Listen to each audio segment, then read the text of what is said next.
आज आपण घरच्या घरी हॉटेलसारखी बटर गार्लिक मशरूम बनवणार आहोत। व्हिडिओ शेवटपर्यंत नक्की बघा। नमस्कार, यम्मी कुकिंग विथ पूजामध्ये आपले स्वागत आहे। इथं मी 200 ग्रॅम हे मशरूम घेतलेले आहे। हे स्वच्छ आपल्याला पहिल्यांदा धुवून घ्यायचे आहे। आता ह्याच्यासाठी लागणारा जो कांदा आहे तो मी बारीक चिरून घेते। जेवढा तुम्हाला बारीक चिरता येईल तेवढा तुम्ही बारीक चिरून घ्या।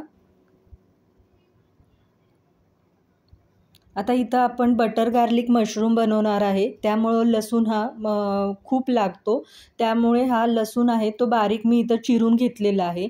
तुम्ही लसणाची पेस्ट घालू नका, जेवढा तुम्हाला बारीक चिरता येईल तेवढा लसूण असा बारीक चिरून घ्या। आता इथं मशरूम आहेत ते मी असे उभे चिरून घेतलेले आहेत। जर तुम्हाला अख्खे घालायचे असेल तर तुम्ही अख्खे सुद्धा ह्याच्यात मशरूम घालू शकता। अगदी पटकन रेसिपी तयार होते। आता एका पॅनमध्ये 1-2 चमचे बटर घ्यायचं आहे। बटर छान मेल्ट झालं की त्यात आपल्याला बारीक चिरलेला लसूण घालून तो छान असा गोल्डन होईस्तोपर्यंत परतून घ्यायचा आहे। म्हणजे लसणाचा जो सुवास असतो तो पूर्ण आपल्या बटरमध्ये छान असा मेल्ट होतो। आता त्यात बारीक चिरलेला हा कांदा घालायचा आहे। कांदा पण आपल्याला अगदी गुलाबी होईस्तोपर्यंत बारीक गॅसवर परतून घ्यायचा आहे। इथं बघू शकता कांदा छान असा गुलाबी झालेला आहे। आता त्यात मशरूम घालून 2 ते 3 सेकंद आपल्याला ह्याच्याबरोबर गार्लिक बरोबर छान परतून घ्यायचं आहे।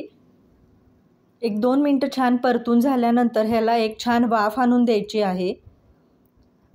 इथं छान वाफ आलेली आहे। इथं बघू शकता मशरूमला आपोआप पाणी सुटलं जातं। मशरूम हे पटकन शिजले जातात। आता ह्याच्यामध्ये आपल्याला 1 चमचा चिली फ्लेक्स घालायचे आहे। 1 चमचा काळी मिरी पावडर घालत आहे आणि चवीनुसार मीठ घालायचं आहे। अगदी कमी साहित्यामध्ये आणि पटकन ही रेसिपी तयार होते। 1-2 मिनिटं छान आपल्याला परतून झालं की परत ह्याला झाकण लावून आपल्याला एक वाफ आणून द्यायची आहे, म्हणजे सगळे मसाले आहेत ते मशरूममध्ये छान उतरले जातील। इथं बघू शकता मस्त असं आपलं बटर गार्लिक मशरूम तयार झालेलं आहे। कोथिंबीर घालून मस्त सर्व करा। तुम्हाला ह्यात जर भाज्या घालायच्या असतील तर तुम्ही ह्याच्यात तुमच्या आवडीनुसार ह्याच्यात भाज्या ॲड करू शकता, पण मी आज साध्या पद्धतीनं तुम्हाला बटर गार्लिक मशरूम करून दाखवलेलं आहे। मस्त असं इथं restaurant style butter garlic mushroom तयार झालेलं आहे। कशी वाटली रेसिपी नक्की सांगा आणि सबस्क्राईब करायला विसरू नका।